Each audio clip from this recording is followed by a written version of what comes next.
Hey everyone, welcome back to English Connect. Hi there. We're so glad you're here with us today. I'm your host, Sophia. And I'm Jason. This is your space to practice real, everyday English in a relaxed and friendly way. If you're enjoying our podcast, please hit that subscribe button and give us a thumbs up. It really helps us reach more learners like you. Absolutely. Thank you so much for your support. So, Sophia, what's on the agenda today? Today, we're diving into a topic that affects almost everyone, work. We're going to talk about our jobs, discuss what we do, and share the ups and downs of our careers. This is such a practical topic. I mean, one of the first questions people ask when they meet you is, what do you do? Exactly. And it's not always easy to talk about your job in English, especially when you're trying to explain what you do or how you feel about it. So hopefully today's episode will give you some great language tools. So, here's how we've structured today's show. First, we'll have a natural conversation about our work lives. Then, we'll break down 5 essential vocabulary words and expressions. And finally, we'll give you a practical challenge to try this week. Sound good? Let's jump right in. So, Sophia, let's start with the basics. Can you tell our listeners what you do for work? Sure. I'm a marketing manager for a tech startup. I've been with the company for about 3 years now. A tech startup? That sounds exciting. What does a typical day look like for you? Well, there's really no such thing as a typical day, which is actually what I love about it. But generally, I start my morning checking emails and planning out my priorities for the day. Then I usually have a few meetings, sometimes with my team, sometimes with clients or other departments. Lots of meetings, huh? Too many meetings, honestly. That's probably my biggest complaint. Sometimes I feel like I spend more time in meetings than actually doing the work. I hear that a lot from people in corporate jobs. Do you work from home or go into an office? We have a hybrid schedule. I go into the office 3 days a week and work from home 2 days. I actually really like that balance. That seems like a good compromise. What do you enjoy most about your job? I love the creative side of it. I get to brainstorm campaign ideas, work with designers, write copy for social media, and because it's a startup, I get to wear a lot of different hats, which keeps things interesting. Wearing different hats. We'll come back to that phrase later. What about the challenges? What's the hardest part? The pressure, definitely. In a startup, everything moves fast. We have tight deadlines, and there's always this pressure to grow, to get more users, to increase revenue. Some weeks, I work 50 or 60 hours. That's intense. Do you feel burnt out sometimes? Honestly, yes. There are definitely weeks where I feel exhausted and overwhelmed. But then we'll launch a campaign that does really well, or I'll solve a problem I've been working on and I remember why I love what I do. So the good days make up for the tough ones. Exactly. What about you, Jason? What do you do? I'm a high school English teacher. I've been teaching for about 7 years now. 7 years? Do you still enjoy it? Most days, yes. Teaching is one of those jobs where you really have to have passion for it, because it's not easy. I can imagine. What grade levels do you teach?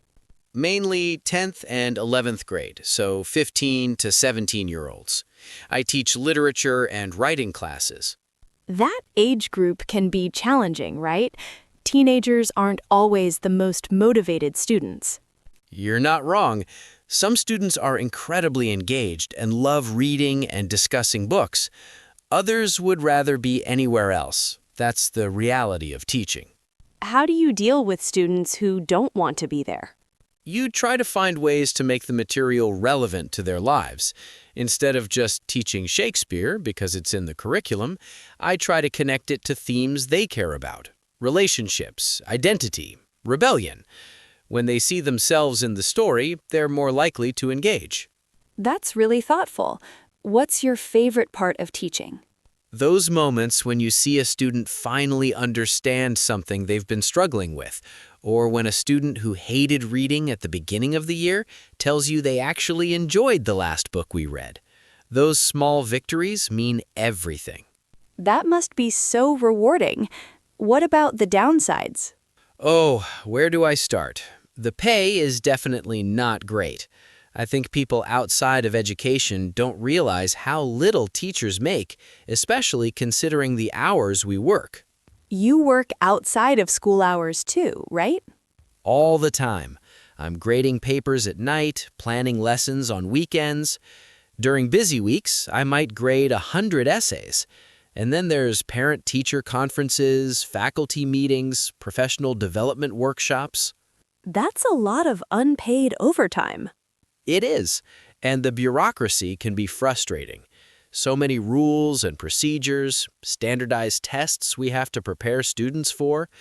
Sometimes I feel like I have less freedom to actually teach the way I want to. Do you ever think about leaving teaching? Honestly, sometimes. When I'm exhausted and stressed and my paycheck barely covers my rent, I think about it.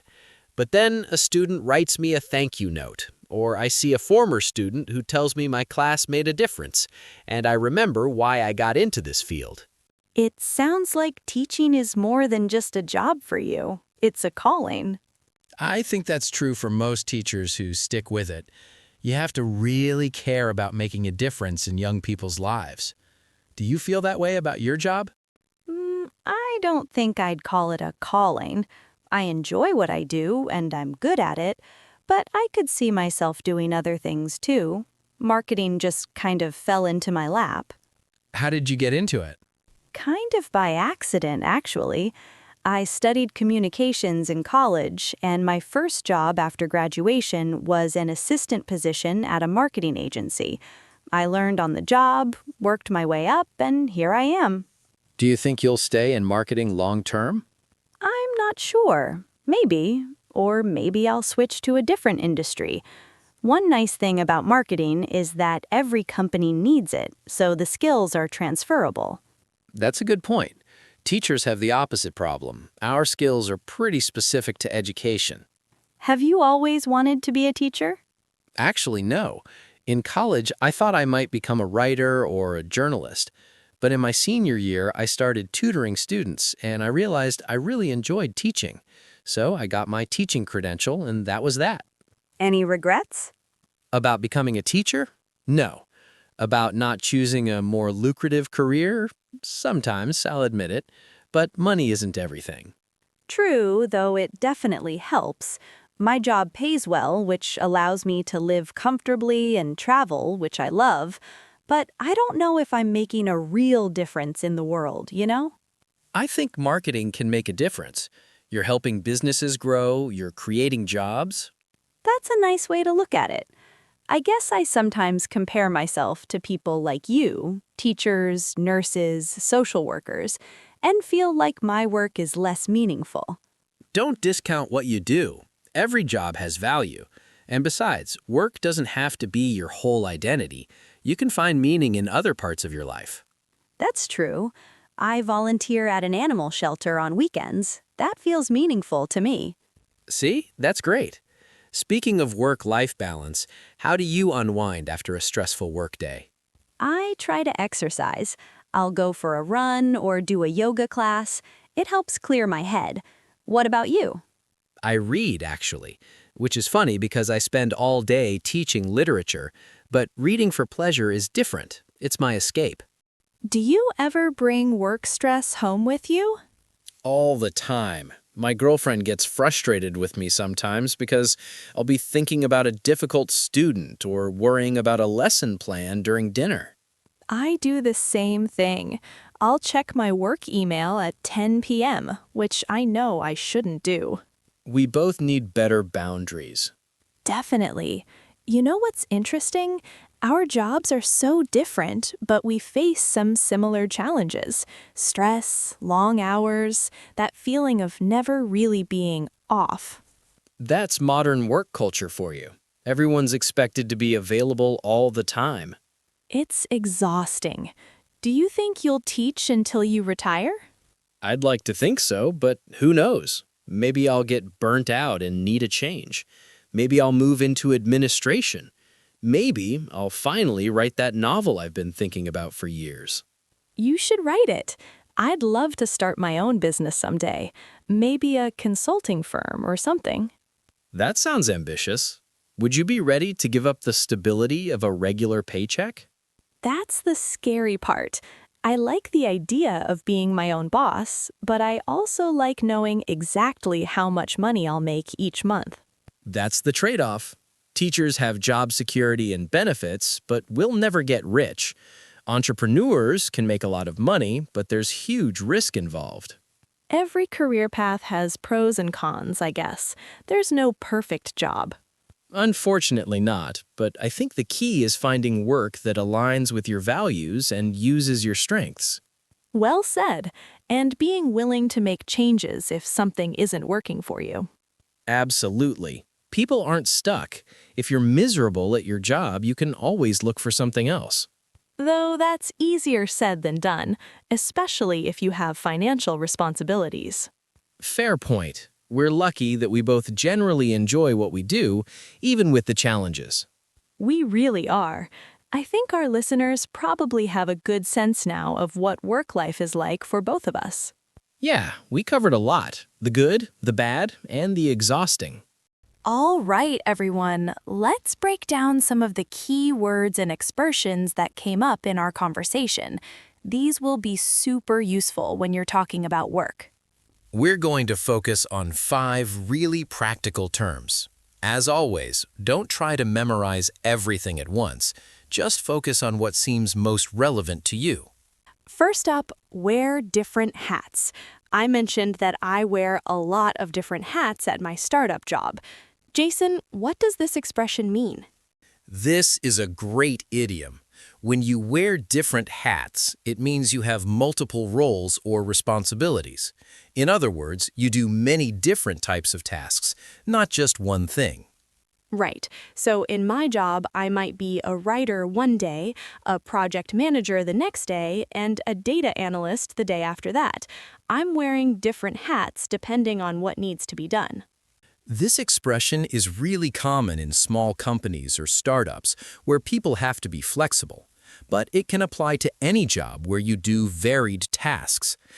Next word, burnt out. We both mentioned feeling burnt out sometimes. Burnt out, or burnout as a noun, describes a state of emotional, physical, and mental exhaustion caused by prolonged stress. When you're burnt out, you feel drained, unmotivated, and overwhelmed. It's more than just being tired. It's when work stress has really taken a toll on you. You might feel cynical about your job, have trouble concentrating, or lose interest in things you used to enjoy. Exactly. And burnout is really common in demanding jobs. You might hear people say, "I'm completely burnt out," or "This job is burning me out." Third expression, tight deadlines. I talked about having tight deadlines at my job. A deadline is the time by which you must complete something. When a deadline is tight, it means you don't have much time. You have to work quickly. So if your boss says, I need this report by tomorrow morning, that's a tight deadline. There's pressure because you have limited time. We can also say a tight schedule or working under tight deadlines or this deadline is really tight.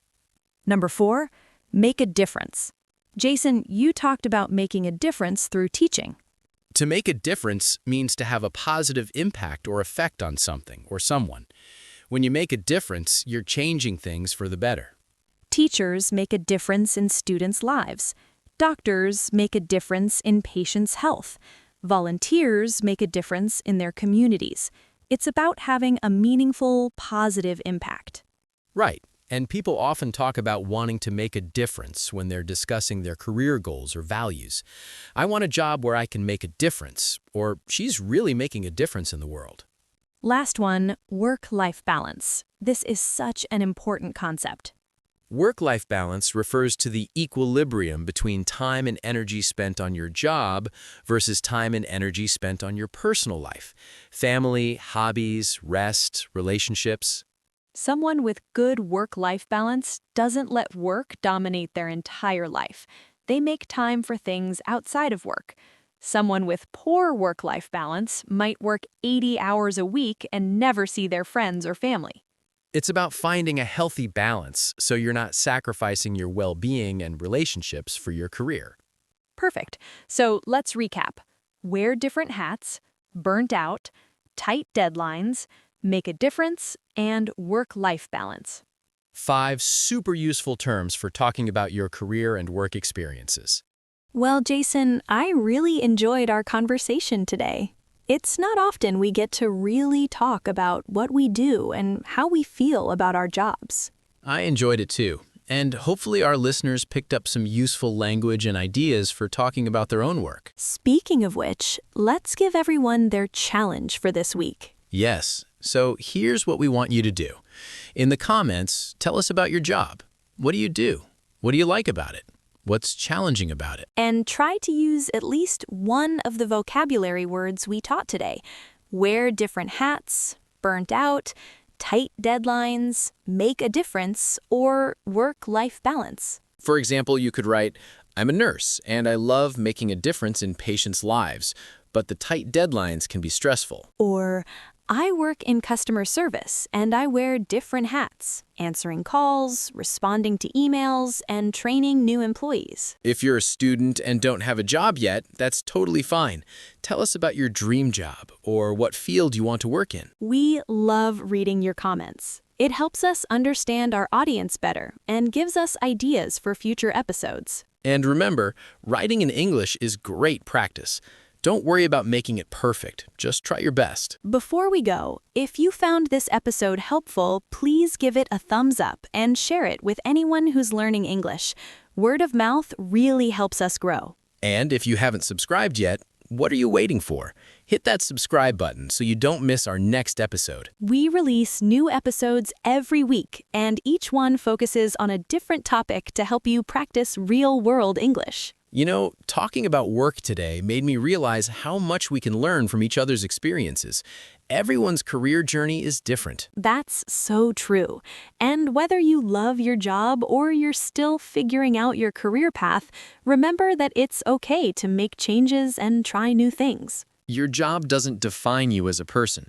It's just one part of your life. Wise words, Jason. All right, everyone, that's it for today's episode. Thank you so much for listening and for being part of our English Connect community. Keep practicing, stay curious, and we'll see you next time. And remember, whether you're talking about your job in English or just learning the language, every step forward is progress. Couldn't have said it better myself. Take care, everyone. Bye! Goodbye.